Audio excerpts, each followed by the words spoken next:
बिस्मिल्लाहिर्रहमानिर्रहीम। अस्सलाम वालेकुम नाज़रीन, आज हम बात करेंगे जो वाक़या हुआ है पंजाब कॉलेज गुलबर्ग 10 का, जिसमें मुबैना तौर पर एक बच्ची के साथ ज़्यादती की गई, लेकिन बाद में ये साबित हो गया हुकूमत की तरफ से, इदारों की तरफ से और उस कमेटी की तरफ से जो बनाई गई चीफ सेक्रेटरी की ज़ेर निगरानी, ज़ेर सदारत, कि ये वकूआ झूठ है। ना ही कोई बच्ची ऐसी है जिसके साथ रेप हुआ, ना ही कोई ऐसी बच्ची है जो किसी भी हॉस्पिटल में एडमिट हुई, और ना ही कोई बच्ची ऐसी है जिसने आकर पुलिस को बयान दिया या उसके वुरसा ने बयान दिया या उसके वुरसा ने आकर पुलिस को बयान दिया। तो बात ही ख़त्म हो जाती है जब ऐसी बातें होती हैं। लेकिन ये वाक़या हुआ क्यों, इसकी कोई वजूहात तो होंगी ना।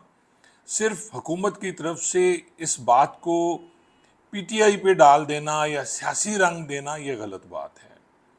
ये सब साबित कर देना कि जी इस वकूए में फ़लाँ फ़लाँ फ़लाँ जो मुखालिफ पार्टी है पीटीआई, उसके लोग शामिल हैं, या सिर्फ ये साबित कर देना कि कुछ सहाफ़ी जो हैं जिनमें समी इब्राहिम और दूसरे लोग शामिल हैं, उनका नाम मुकदमा दर्ज कर देना उनके। तो इस तरह ये बात ख़त्म होने वाली नहीं है। इसमें जिन्होंने गलत किया, जिन्होंने नाअहली की, जिन्होंने इस वाक़ये को छालने में मदद की, उनको सज़ा देना ज़रूरी है। सिर्फ साइबर क्राइम की एक कमेटी बनाकर और उन लोगों को जो इस वाक़ये पर बोल रहे हैं एफआईआर में कसूरवार करार देना, यह गलत है। एक एडवोकेट को भी गिरफ्तार किया गया जिस पे इल्ज़ाम था कि उसने उस लड़की का जनाजा करा दिया, उसको शायद अदालत ने इसमें डिस्चार्ज कर दिया है। ज़ाहिर है कोई सबूत नहीं होगा तो अदालत ने ये काम किया। नाज़रीन, इसको हम स्टार्ट करते हैं उसी जगह से, इनिशली जहाँ से ये वकूआ होता है। जब ये खबर फैलती है उस से शुरू करते हैं। ये व्लॉग थोड़ा सा लंबा हो जाएगा लेकिन इसे सुनिएगा ज़रूर, लॉजिक से मैं बात करूँगा इंशाल्लाह जी। अब होता नाज़रीन कुछ यूँ है, जब ये हंगामा खेजी शुरू होती है 12 तारीख को, और उससे पहले मुबैना तौर पर कहा जाता है कि ये वकूआ 9 तारीख का है।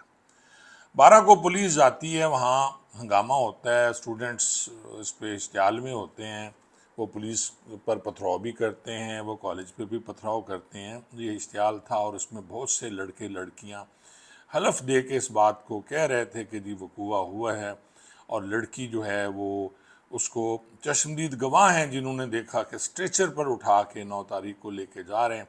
और एक जो वीडियो है मैं आपसे शेयर करता हूँ, आप ज़रा काइंडली इसको सुन लें, उसके बाद फिर अगली बात करते हैं। हम आई विटनेसेस है, हमने वीडियो देखी है। जो सर की क्लासमेट्स है उन सबको सस्पेंड कर दिया, उन्होंने वीडियोस भेजी है जिसमें लड़की को स्ट्रेचर पर लेके जा रहे थे। पहले उन्होंने डिनाई किया कि ये हमने किया ही नहीं है। उसके बाद आज पेरेंट्स अंदर गए थे, दो मदर्स थी, मोबाइल की लिटरली रो रही थी और प्रिंसिपल की उनसे 1 to 1 बात हुई और उन्होंने कहा हमारा कसूर नहीं है, तुम्हारी बेटियां ऐसी, तुम लोग कोई बेटियां ऐसी, तुम लोग ऐसे लड़के चाहती है। मतलब हम ऐसे हैं, तू ऐसी। हिस्ट्री है विक्टिम ब्लेमिंग की। ये लोग कब से विक्टिम ब्लेमिंग करते आ रहे हैं, इतना मैनिपुलेटिव और टॉक्सिक आज इनका। नाजरीन, आपने वीडियो देखी, अब आप इस पे गौर करें उन अल्फाज पे जो बच्चियां कह रही हैं, और उसका साथ बहुत सी बच्चियां दे रही हैं कि जी ये वकूआ हुआ, और जिस तरह उसे लेके जाया गया स्ट्रेचर पे बच्ची को, और उसके बाद फिर थ्रेट किया गया। वो कहा जा रहा है उसमें कि बच्ची की वालदा भी आई, फिर ये भी कहा जा रहा है जो प्रिंसिपल हैं सादिया वो बाहर नहीं आई, उन्होंने किसी को एतमाद में लेने की कोशिश नहीं की। फिरौनियत वाला रवैया था मैंने देखा प्रिंसिपल साहबा का, और ये सारा कुछ हो गया। चलें इसको छोड़ें, फिर आगे आ जाते हैं। मिनिस्टर साहब तशरीफ़ लाते हैं जी, वज़ीर तालीम हैं, वो आते हैं। शाह से को कहते हैं ना, शाह से ज़्यादा शाह का वफ़ादार, वो आए और क्रेडिट सारा ख़ुद लेने के चक्कर में उन्होंने आके स्टूडेंट्स के सामने ये कह दिया कि जनाब वकूआ तो होया है, मैं मानता हूँ इसमें नाअहली है प्रिंसिपल की, और उन्होंने वीडियोस जो हैं सीसीटीवी कैमरे की उनको छुपाया है। अब लड़के इस पे पक्के हो गए जी, उन्होंने कहा जी बच्चियाँ और बच्चे के वकूआ हो गया। फिर इश्तिहाल मज़ीद फैल गया। लेकिन जब पुलिस आती है, और पुलिस के जो डीएजी साहब हैं फैसल, मैं उन्हें खासा समझदार पुलिस ऑफिसर समझता था, उन्होंने आके फिर एक बयान दिया। उन्होंने कहा जी कुछ हुआ ही नहीं है, हमारे पास तो कोई इतला नहीं आई, और जब इतला ही कोई नहीं है तो हम फिर एफआईआर क्यों दर्ज करें। और जब हमारे पास जो कंप्लेनेंट नहीं है, हमारे पास जो है वो नहीं है, विक्टिम ही नहीं है, तो हम फिर मुकदमा किस चीज़ का दर्ज करें। यहाँ से फिर बात स्टूडेंट्स का क्या इसमें मुतालबा था, वो ये मुतालबा था कि गार्ड को गिरफ़्तार किया जाए, जो उसमें मुलव्वस हैं उनको गिरफ़्तार किया जाए, FIR दर्ज की जाए। तो मैंने अपने पिछले व्लॉग में भी यही अर्ज किया था कि वो दर्ज करने में हर्ज क्या था। FIR आप झूठी सच्ची 100 FIR हैं आप दर्ज करते हैं। FIR दर्ज करने के दो तरीके हैं। सिंपली एक तो विक्टिम है, विक्टिम अपने बयान पे FIR कराता है, और दूसरा ये है कि जो आके आपको फर्स्ट इंफॉर्मेशन देता है आप FIR दर्ज कर दें। वो सरकारी मुलाजिम भी हो सकता है। आपने कई FIR ऐसी दी कि आपने टेलीविजन पे देखा कि फलां बंदा यूं कर रहा है, आपने अपने SHO के जरिए FIR दिलवाई। पूरे पाकिस्तान में 4-4 FIR दिलवाई। तो FIR देना आपने एक गलत जिद की DIG साहब जो हैं इन ऑपरेशंस ने, और मैं समझता हूँ उन्होंने गलत किया। उन्हें FIR दे देनी चाहिए थी। और दूसरा तरीका ये था, नहीं भी देनी थी तो आप लीगली उसको 157 ज़िमन 2 में ले आते। 154 है ज़ाब्ता फौजदारी, जिसमें FIR आप दर्ज करते हैं। गलत है, खारिज कर दें यार। आपने एक दिन उसको गिरफ्तार करते, वैसे वो आपकी हिरासत में था, आप कह रहे थे जी गिरफ्तार है गिरफ्तार है, किस जुर्म में गिरफ्तार था। आप अपने आप को लीगली साउंड करते। आपने FIR दर्ज करनी थी अपने किसी SHO की मुदैयत में, या उसी वक्त जो बच्चा या कोई मुदई बनना चाह रहा था उसको आप बुलाते, 2 लाइनें लिखते, आप FIR दर्ज कर देते। या इसी तरह अपने अब भी तो अपने FIR दर्ज की ना। वो कहते हैं कि 100 जूते भी खाए प्याज भी खाए। ये तो वही वाला हाल हो गया ना, बड़ी मशहूर मिसाल है। आपने जूते भी खाए, आपने FIR भी दर्ज की, और उस FIR का असर भी कुछ नहीं हुआ। अब होना ये चाहिए था आप FIR दर्ज करते। अगर मैं इनकी जगह होता, FIR फौरी दर्ज करते। दर्ज करने की जिद किस बात की यार आपकी स्टूडेंट से? आप किसको बचाना चाह रहे थे? आपने FIR दर्ज करनी थी, उसको गिरफ्तार करके बता देते हमने गिरफ्तार कर दिया जी, तफ्तीश हो रही है। आप 2 दिन उसका रिमांड ले लेते, 3 दिन रिमांड ले लेते, ये सारा मामला कूल डाउन हो जाना था।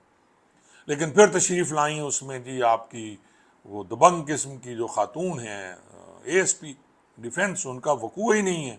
गुलबर्ग का वकूआ है, डिफेंस की जो हैं वो तशरीफ़ लें, और आके उन्होंने फिर वो कहानी घड़ी, 2 बंदे खड़े कर दिए, एक को चचा बना दिया, एक को बाप बना दिया, और फिर उनसे बयान दिलवा दिया कि जी वो सीढ़ियों से गिरी, वो जनाब उसकी कमर पे चोट आई, 2 तारीख को गिरी, और मेडिकल लीगल बनवाना पाकिस्तान में कितना मुश्किल काम है ये सबको पता है जी। आप पैसे दें, जैसा मेडिकल आप बनवा लें डॉक्टर से, थ्रेट करा के बनवा लें, पैसे दे के बनवा लें। मैं उसमें भी नहीं पढ़ता जी, सही है सब कुछ। और एक और इंटरव्यू मैंने देखा उसके बाप का, एक निजी वो कुछ यूट्यूबर को दे रहा है कि जी बच्ची बेड से गिरी। अब जहां तजादात शुरू होते हैं वहां फिर गलत फहमियाँ और शकूक शुबात शुरू होते हैं। फिर ASP साहबा ने एक और इंटरव्यू दे दिया, उन्होंने फरमाया कि जनाब हमने सारे हॉस्पिटल चेक किए, हमने 15 चेक किया। ओ भाई, चीज़ ये थी इसमें चेक करने वाली कि उस बात को तो वो कॉलेज छुपाने की मुबैना तौर पर कोशिश कर रहा था। आपको उसको प्रॉप करना चाहिए था, ना कि आपने प्रॉप किया कि जी 15 पे, क्या बाप अपनी 15 पे इतला करता कि जी मेरी बेटी के साथ जिना कर दिया फलां ने। फिर जी आप हॉस्पिटल में गए कि सीधा वो सरकारी हॉस्पिटल लेके जाता जहाँ कुछ सुनता नहीं है, 2-2 घंटे बंदा लाइन में खड़े रहते हैं।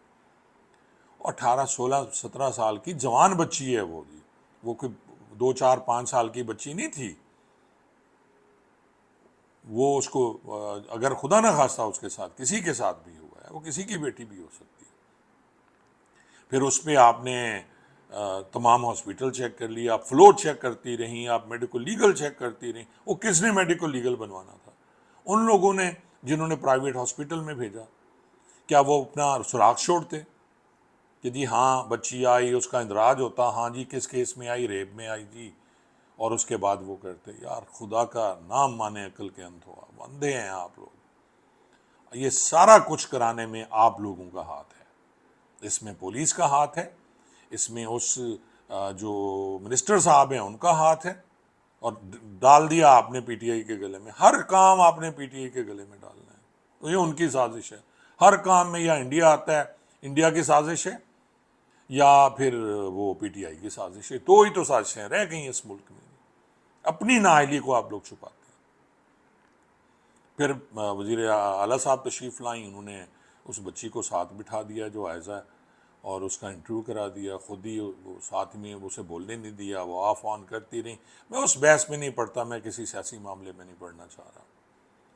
हो गया जी, ठीक है, मामला ख़त्म हो गया। जब चीफ मिनिस्टर ने कह दिया कि जी नहीं हुआ तो फिर नहीं हुआ जी, फिर आप इस पर डट जाएं। कल फिर प्रेस कॉन्फ्रेंस होती है जी, जिसमें अब सीसीपीओ साहब तशरीफ़ लाए जी, आला जनाब सीसीपीओ साहब। मैंने इनके साथ उकाड़ा में काम किया हुआ है, जितने काबिल ये हैं मैं बड़ा जानता हूँ, कितने शार्ट टेम्पर्ड हैं हमारे सीसीपीओ साहब, कि इन्होंने दबके मार मार के अपने एक स्टेनो को बेहोश कर दिया था। रात को 12 बजे ये मीटिंग शुरू करते थे, सुबह 5 बजे तक इनकी मीटिंग होती थी, और इनका जो तरीकाकार है काम का वो भी मैं जानता हूँ। मेरे ये इससे इनकार कर दें अगर सही मैं नहीं कह रहा तो। फिर आके आपने वही बात की, आप धमकियां भी लगाते हैं, आप बच्चों को किसी तरीके से आप टैकल करें, खुदारा ना करें इस तरह। ये हमारा मुल्क है, हमारा पाकिस्तान है, इसको बर्बाद मत करें। खुद इश्तियाल दिलाते हैं आप, धमकियां देते हैं, ये करें आप। और स्टूडेंट्स की फिर तहरीक को हमारी एक वो मोहतरमा मिनिस्टर साहबा हैं, वो बात बात पे बांग्लादेश को दोहराती हैं जी, कि बांग्लादेश की तरह किया जा रहा है। कौन कर रहा है बांग्लादेश की तरह? किसी ने ऐसी बात की है?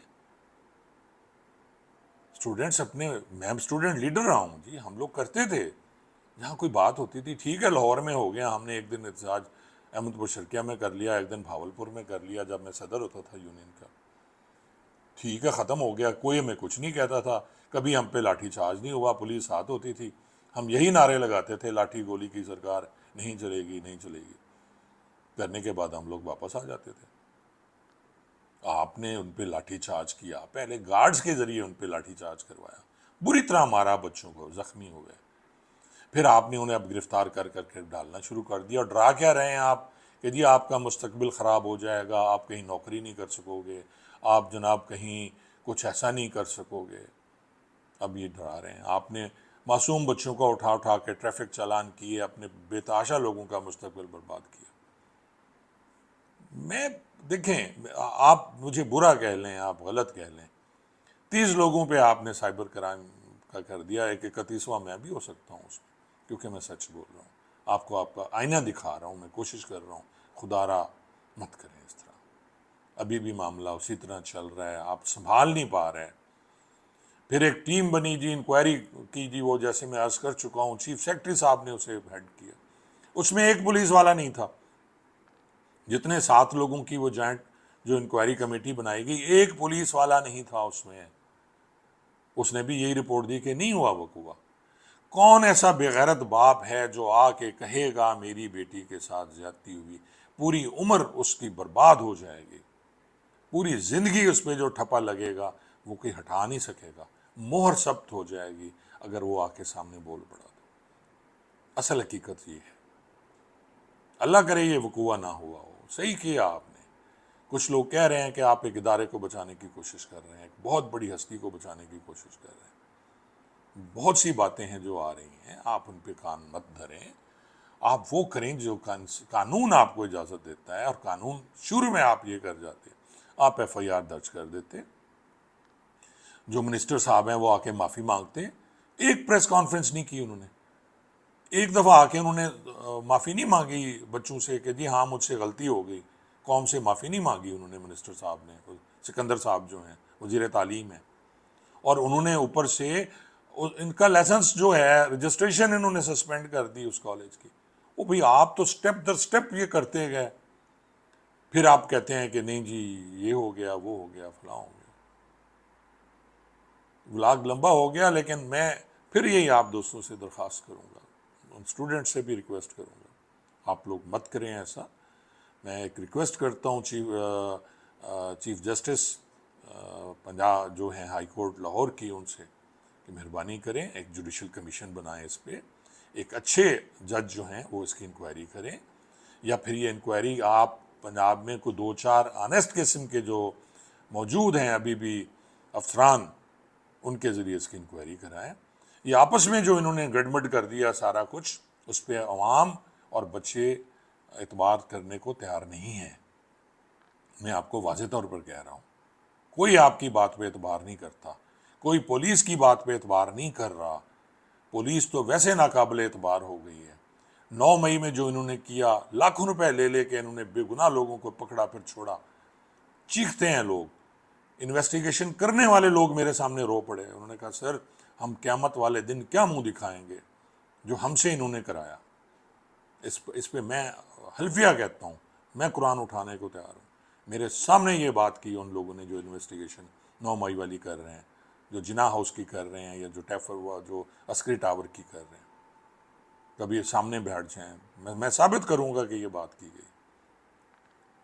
मत करें, बेगुनाह लोगों को रगड़े मत लगाएं। बहुत नफरत पैदा कर दी आपने पुलिस डिपार्टमेंट की। जो बची खुची इज्जत थी, जो थोड़ी बहुत बनी हुई थी, वो भी आपने ख़त्म कर दी, बर्बाद कर दिया आपने। आईजी साहब तो सामने आते ही नहीं है। वैसे तो हर बात में आईजी साहब आपके करते थे, जो आज उसने पेट्रोल बम फेंका, उसने आज प्लास्टिक बोतल बम फेंका, तो आप तो आईजी साहब भी तशरीफ़ नहीं लाए। क्यों? वजह क्या है? आपने पहले उसको दे दिया जी एक एएसपी को, इतने बड़े मामले को एएसपी टैकल कर रही हैं जी, के बोल बोल के जी, मुदल्लल गुफ्तगू फरमाती हैं। फिर डीएजी साहब तशरीफ़ ले आए जी, उन्होंने भी बोंगी मारी। फिर सीसीपीओ साहब आए, वो उससे बड़ी बोंगी मार गए हैं। तो आईजी साहब को चाहिए खुद आए। फिर सबसे बड़ी बात, चीफ मिनिस्टर साहबा की जो मीटिंग थी वो भी मुबहम थी।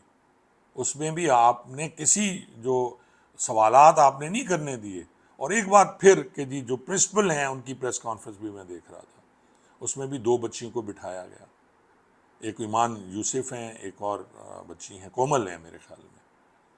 अब ईमान यूसुफ ये कह रही हैं कि जनाब वो मुझसे गलती हो गई, मैंने व्लॉग बना दिया, अब पछता रही हूँ। तो वो भी मुर्तकब हो रही हैं साइबर क्राइम की। और इसी तरह कोमल ने कहा जी मैंने तकरीर की, मेरा कोई यूट्यूब चैनल नहीं है लेकिन मैंने वहाँ तकरीर की। तो नाजरीन कुछ हकायक थे, लंबी वीडियो है, सुनिएगा और इस पर कमेंट्स ज़रूर कीजिएगा कि क्या मैं गलत कह रहा हूँ, कहाँ किसकी नालायकी है। अब भी वक्त है वो नालायक जो हैं उनको सामने लाकर आप सज़ा दें। बहुत बहुत शुक्रिया।